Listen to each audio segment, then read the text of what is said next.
అందరూ అంటూ ఉంటారు జీవితంలో సావాస ప్రభావం చాలా ఉంటుందని.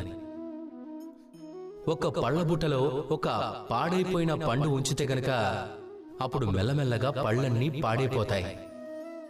అందుకే అంటూ ఉంటారు చెడు సావాసానికి దూరంగా ఉండమని. మరి మనం ఏం చేద్దాం? ఈ ప్రపంచం చాలా చిన్నది. ఒక చోట మనం ఉద్యోగం చేస్తాం, ఒక చోట మనం నివసిస్తాం.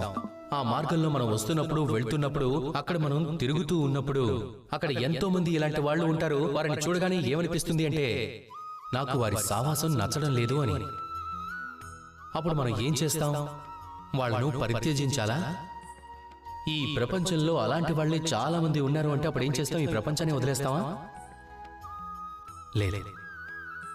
మీరు ఆ ఫలంలా అవ్వకండి. ఒక పాడైపోయిన ఫలం కారణంగా మీరు కూడా చెడిపోవద్దు. చందనం వృక్షంలా మీరు కూడా ఉండాలి. అది సర్పాల నివాస స్థానంలో ఉంటుంది. అక్కడ ఎన్నో రకాల అత్యంత భయానకమైన విషపూరితమైన సర్పాలు ఉంటూ ఉంటాయి. అయినా కూడా ఈ చందనం దాని శ్రేష్టత్వాన్ని కోల్పోదు.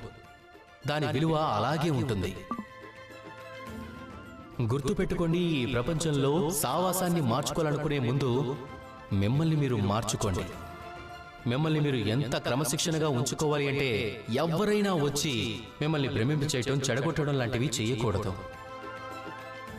రండి నాతో పాటు ప్రేమగా చెప్పండి, రాధా కృష్ణ.